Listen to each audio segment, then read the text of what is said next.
Hola, muy buenas noches, muy bienvenidos a Radio Clásica.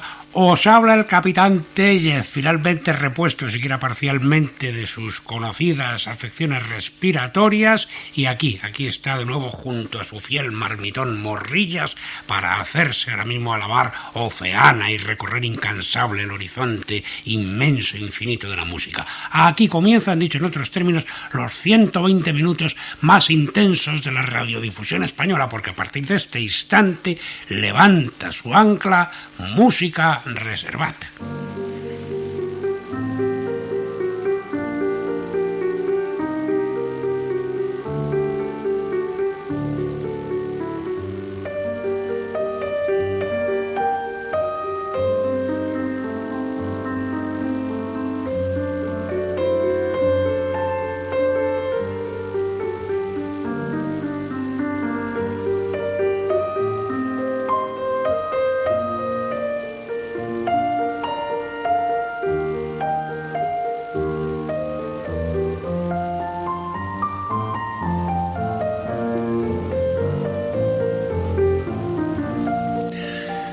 Hoy vamos a tener una noche monódica, ¿no? Monódica, bueno, ya veréis en qué términos lo digo.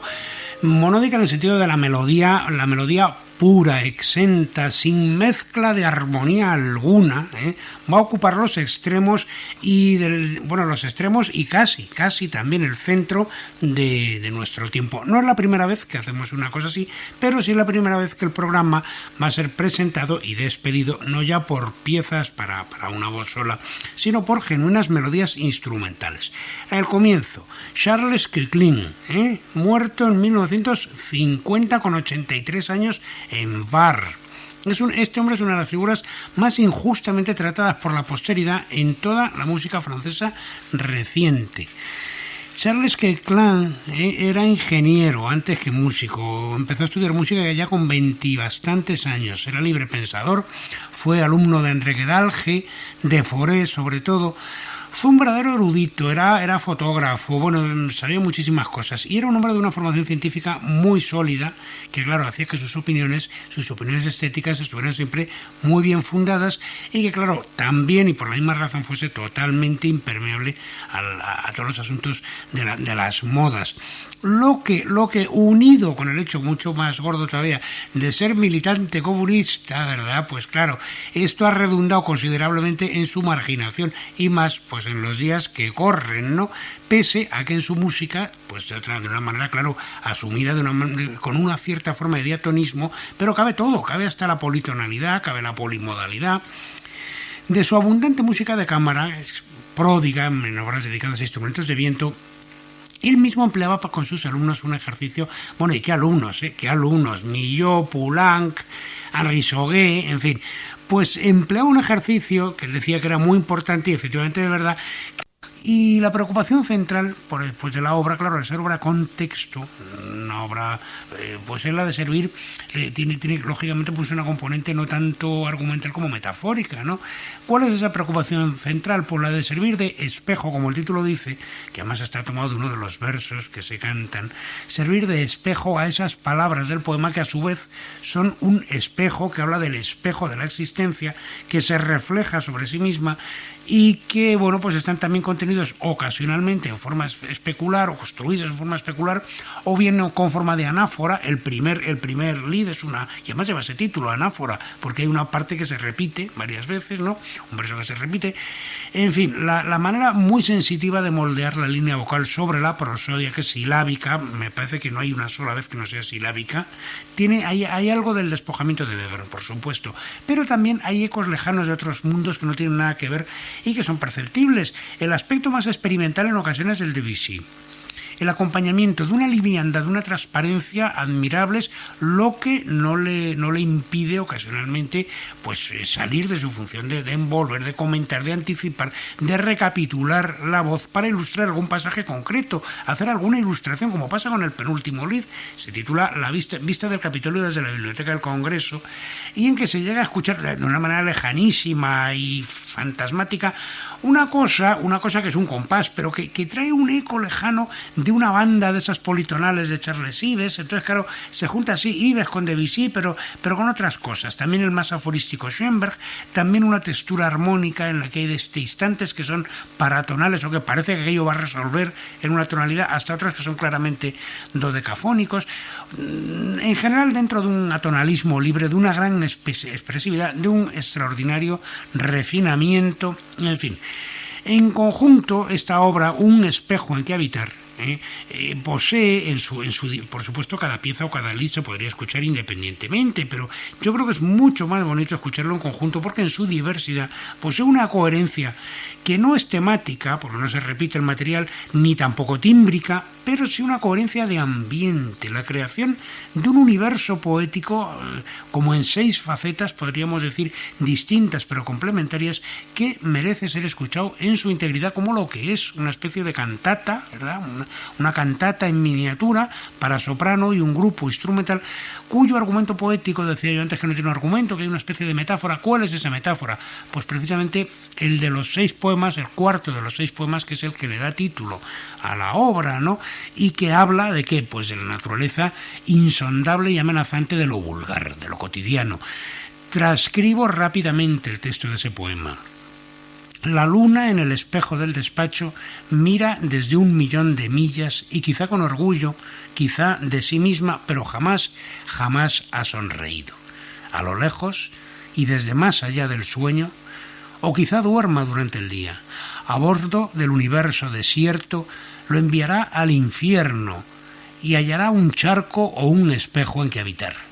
Envolved vuestras cuitas en una tela de araña y arrojadlas al fondo de las tinieblas, en este mundo inverso, donde la izquierda es la derecha, y las sombras son el cuerpo, y donde velamos en la noche, y los cielos están vacíos, y la mar es profunda, ahí es donde me amas.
Este era un espejo en que habitar o bien un espejo sobre el que quedarse. De las dos maneras más o menos podríamos traducir el verso famoso de Elizabeth Bishop, que junto con los otros 5 les sirve a Elliot Carter para este bellísimo ciclo de canciones para soprano y 10 instrumentos de 1978. Era Phyllis Brynjolfsson y el conjunto, el ensemble intercontemporain, con Pierre Boulez, naturalmente, a su frente. Semejante transparencia, ¿verdad? Pues ¿quién iba a ser? Vamos ya con la segunda monodia de la noche. Ya decíamos que vamos a tener una noche monódica, pues eso, vamos. Una monodia con armonía, bueno, armonía implícita iba a decir, pero no, en realidad es explícita. En realidad la pieza tiene acompañamiento original, pero el propio intérprete ha hecho una transcripción que yo no sé si no mejora el original, dicho sea de paso, para dejar la pieza pues todavía más, la línea melódica todavía más exenta. Es el último de los grandes violistas, de los grandes virtuosos de la viola, el famosísimo Marin Maré, hombre que se ha hecho célebre por una pieza abominable que es la famosa Sonnerie de Santa Genevieve di Momesa, pero no, vamos a poner otra cosa. Marin Maré murió en 1728 a la crecida edad de 72 años, crecida edad para la época, se entiende, parisino, discípulo, el último conocido del famosísimo, del legendario Saint-Colombe, que ya sabéis la historia, que Saint-Colombe le dio clase 6 meses, luego dijo que ya no tenía más que enseñarle, no se sabe si por temor de que el otro le robase sus secretos, porque hay una famosa historia que cuenta Titón de Tillet de que el otro tocaba en una especie de caseta que tenía en una morera en el jardín de su casa y que Marin Maré se subió por el árbol a ver si descubría el secreto de no sé qué golpe de arco que daba el otro y en esa se cayó y se rompió una pierna. En fin, es una historia, todo esto célebre. El hecho es que la muerte, Marin Maré publicó 5 famosos volúmenes de piezas, hizo 4 óperas, hizo más cosas, pero mucho menos interesantes, y lo verdaderamente bello y lo verdaderamente original de su música son esos 5 libros de piezas para viola, con continuo, con acompañamiento, con y sin bajo, de todo hay, pero vamos, la mayor parte con acompañamiento, que los publicó entre 1786 y 1725 y que totalizan la friolera de 525 piezas para viola, que no está mal, ¿no? Bueno, pues decía que del segundo libro de violas que publica en 1701 es lo que ha permitido fechar, siquiera sea de una manera tentativa, la defunción del señor de Saint-Colombe, porque en ese libro de 1701 se publica un famoso tombeau por la muerte de Saint-Colombe. Yo no sé si esto no lo he contado aquí ya también, y claro, pues es de suponer que el maestro había muerto, pues eso, el año anterior. De ese segundo libro, precisamente de ese segundo libro, procede, que es donde están sus piezas más depuradas, por otro lado, procede, no se sabe si haciendo homenaje o recuerdo, la pieza que vamos a escuchar, aquellas célebres palabras de Marin Mersenne, que las hemos citado aquí tantas veces, que las escribe en 1637, que enaltecen la capacidad de la viola para imitar la dulzura y las inflexiones de la voz humana como superior a todos los demás instrumentos. Bueno, pues es una de las piezas no solo más intensas, más elegantes y expresivas de su autor, sino sin la menor duda de toda la literatura para viola del periodo, en ritmo de zarabanda, lento y majestuoso, y con un título que desde luego no requiere mayor esclarecimiento: Las voces humanas.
Las voces humanas de Marín Maré, en una versión para viola sola, sin acompañamiento de clave, del propio Jordi Sabal, que ya digo, yo no sé si no mejora el original, porque vamos, una expresividad y una intensidad de esta música, qué barbaridad. En fin, pues de las voces humanas de Marín Marea, las voces humanas, pero las voces humanas de la polifonía. Cristóbal de Morales, el hombre que según se dice le enseñó a Palestrina cuántas son 5 o lo que vale un peine. Bueno, ya sabéis que hay biógrafos que dicen que Cristóbal de Morales, pues en los años en que está en el coro papal, pues que fue uno de los maestros de Palestrina. Esto nunca se ha podido demostrar, pero bueno, como se dice también popularmente, si non è vero è ventrovato.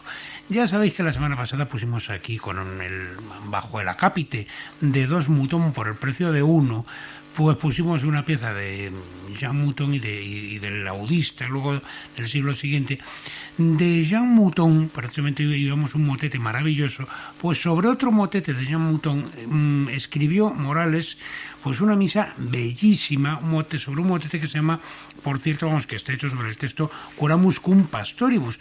El motete es a 4 voces. Sobre ese motete, Morales desarrolla una polifonía no a 4 voces, sino a 5. Además, cosa curiosa, duplica el bajo, lo que le da un peso acústico a la música pues muy curioso, ¿no? Y utiliza, pues qué, pues utiliza como son las misas parodia, todos los temas del motete. Temas polifónicos, se entiende, temas que no son tanto diseño melódicos, que también son diseño melódico, por supuesto, hay mucho, pero sobre todo otra cosa, juegos y procedimientos imitativos que parafrasean los que hay en el original o que reproducen o amplifican en otra escala por ciertas armonías o que recrean determinadas cláusulas o determinada manera de llegar a ellas o de arrancar de otras, en fin. Hay una evidente equivalencia, cuando digo equivalencia no quiero decir similitud, entre la idea de lo que hoy llamaríamos desarrollo en el sentido sinfónico, desarrollo de un tema, y lo que llamamos precisamente tema. Claro, ni un motete es lo uno, ni una misa es lo otro, pero en fin, el símil no es tan aventurado y yo pienso que nos vale para fijar la atención del personal sobre la cuestión. Se trata de explotar polifónicamente y desarrollar ideas y materiales que son igualmente polifónicos, utilizando también pues, modulaciones, es decir, los cambios de modalidad o de tonalidad de tónica, y de tímbrica, es decir, el reparto de voces, y de agógicas, porque por condensación o por amplificación de línea. Bueno, de todo hay en la bellísima elaboración que Morales hace sobre el motete de Mouton, y todos esos procedimientos confluyen en el verdaderamente celestial, el Agnus Dei, claro, conclusivo, como siempre, el último movimiento de la sinfonía, de la sinfonía vocal, que es la misa, que como siempre también es el movimiento, pues, en fin, donde se sintetiza el más inspirado y donde el epítome verdaderamente más conmovedor de toda la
El impresionante Agnus Dei pero impresionante, de la misa Curamus cum Pastores a 5 voces de Cristóbal de Morales sobre el motete homónimo de Jean Mouton.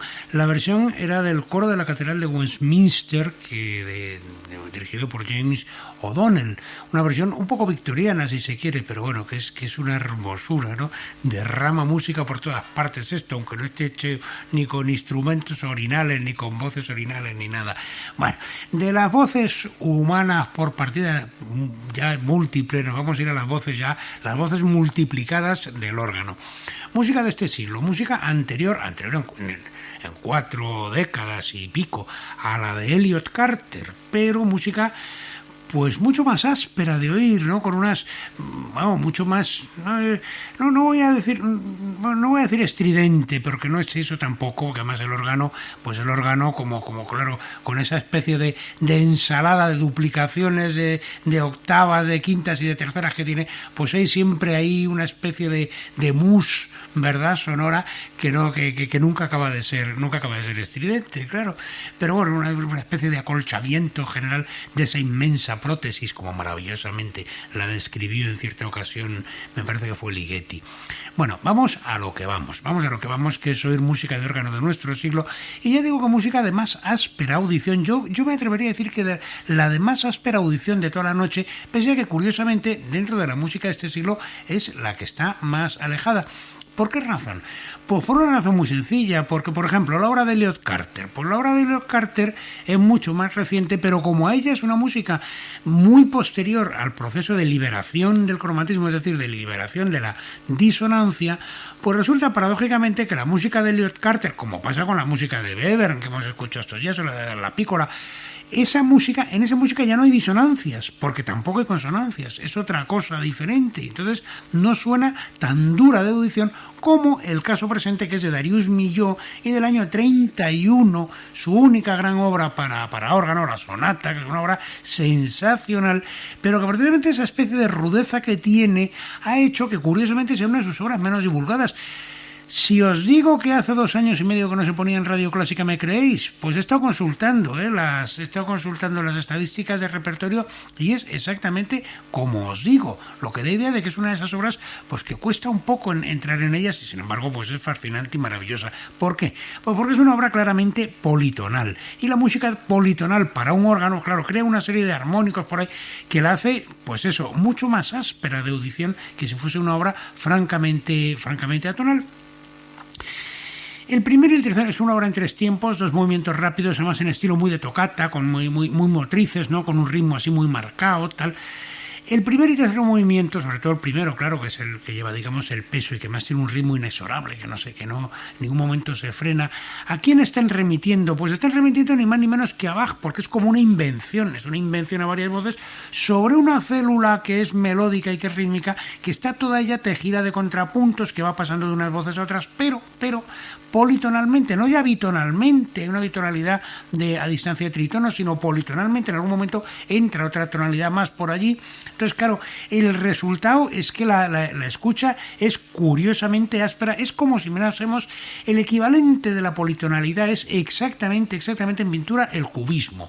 O al revés. Es decir, ¿qué es el cubismo? Pues es una geometría en que el objeto es contemplado desde varios puntos de vista a la vez, pero todos esos puntos de vista se superponen en una imagen única, ¿no? Por la tonalidad exactamente igual, se escucha la melodía, el material que aquí se usa, que son unas células de corcheas y de semicorcheas que están ahí circulando constantemente, también se escuchan en varias tonalidades, es decir, como si dijéramos en varias perspectivas armónicas simultáneas, pero se ven todas a la vez. Entonces, claro, de ahí esa misma sensación que dan los cuadros cubistas cuando se ve un rostro que tiene como varias aristas, que está como rota la figura y que revela pues una especie de unidad absolutamente imposible. Lo que revela más bien es la imposibilidad absoluta de reconstruir ni siquiera idealmente ninguna idea de unidad. No es casual además que la pintura cubista y la estética cubista surgiera precisamente contemporáneamente con la primera redacción de la teoría relativista. Pero vamos, eso hace que meterse en camisa de 11 varas y lo vamos a dejarlo. Vamos a oír es la música esta maravillosa de Milhaud, el opus, fijaos que el año 30 y ya va por el opus 112, qué tío, cómo era Milhaud, qué barbaridad. Y bueno, entre esos dos movimientos, primero y último, como estoy diciendo, pues que es una especie de Bach, pero de Bach contemplado con una mirada cubista. Hay que escuchar la música así, como si fuera el retrato de Bach, pero escuchado con la mirada cubista de un compositor politonal. Pues entre medias se inserta pues una suerte de movimiento lento, una suerte de ensoñación en la que un motivo altamente lírico se refleja, y podríamos decir también que se difracta sobre su propia dureza armónica, transmitiendo no se sabe qué inquietante presagio.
tremenda, es tremenda la música de Darius Milhaud. Por cierto, discípulo de Charles Koechlin, con el que habíamos abierto el programa, lo dijimos en su momento, claro, por eso está aquí ahora. Tremenda y bellísima esta sonata para órgano, el opus 112 que hemos escuchado, es del año 31, que hemos escuchado en versión de George Baker. Y bueno, tras estas tremendas aristas, ¿no es verdad que es la hora más áspera de escucha de toda la noche? A ver si no. Bueno, pues tras las aristas de esto que hemos llamado el cubismo analítico, nos vamos a ir otra vez a la siempre dulce y luminosa Italia. Vamos con música de un napolitano, nacido en 1626, muerto 78 años más tarde, que no salió de Nápoles, en algún viaje esporádico, pero vamos, Francesco Provenzale fue tenido en su día, o reputado en su día, como el verdadero creador de lo que se ha llamado pues el estilo napolitano, la música vocal napolitana, y que fijó pues el estilo operístico típico que se conocía en la época de este modo. La primera ópera suya, que es un Ciro, y el Ciro, pues supongo que sería Ciro en Babilonia, ¿no? Se estrenó en 1658. Digo supongo porque aparte de que no hay tampoco partitura, no hay manera de saberlo.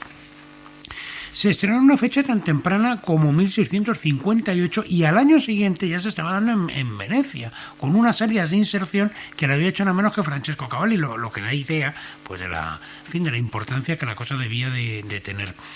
Luego ahora el nombre de Provenzale se ha cogido nuevo impulso pues con esto de que en el Teatro de la Monnaie, con el centenario, van a poner en escena la Stellidaura Vendicata, que es una de sus pocas obras de la que se conserva, sus óperas. Se escribió pues de las pocas de las que se conserva la música. Pero él con lo que se ganó la vida no fue como operista, sino como todavía el gran apogeo de la ópera como fuente monetaria, pues le cogió, estaba por llegar. Él se ganó la vida como con la enseñanza del conservatorio y como maestro de capilla en San Genaro entre 1686 y 1699, es decir, se cumplen ahora pues 300 años de que ya le echaron del cargo, ¿no? De esa época data la última obra que vio él editada en vida, que es un libro de motetes para dos sopranos y continuo, y que se editó, por cierto, conocemos curiosamente la fecha, el 24 de agosto de 1689. Salió este libro a la luz pública. Ahora no se conservan más que 2 ejemplares, uno de ellos, por cierto, en Nápoles, y lo editó Giuseppe de Bonis. Motetes. Queremos decir con motetes y a estas alturas pues otra cosa completamente diferente de lo que decíamos hace un momento cuando hablábamos del motete polifónico de Jean Mouton. Ahora el motete es otra cosa completamente distinta, una especie de cantata a dúo en este caso, poliseccional, que concluye con un aleluya. En fin, es un poco que algo que recuerda de estructura la sonata de cámara vivaldiana, esa que decíamos al comienzo. Movimiento lento, movimiento rápido, movimiento lento, movimiento rápido. Solo que ahora en este caso lleva pues un estrambote, podríamos decir, y ese estrambote es un aleluya. Seguro que todos recordáis, todos tenéis en la cabeza pues el maravilloso, por otra parte el maravilloso Exultate Jubilate de Mozart. Eso es el modelo del motete típico de final del 17 y principio del 18, y precisamente en la obra de Provenzale alcanza una de sus primeras y desde luego sin la menor duda gloriosas, bellísimas materializaciones. No va a ser, por cierto, el último aleluya que escuchemos en la noche de hoy. Este motete, Oye Sumea Espes, está escrito, ya digo, para dos sopranos y continuo, y posee, por lo que estábamos diciendo, esa estructura de sonata de cámara con el aleluya añadido, de una belleza y de una efusión melódica, pues eso, típicamente napolitanas y por tanto absolutamente irresistibles.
Este era O Gesù mea spes, motete para dos sopranos y continuo de Francesco Provenzale, que lo hemos oído a Roberta Invernizzi y Emanuele Lagalli con Capella dei Turchini que dirige Antonio Florio. Por cierto, también un disco que acaba de aparecer.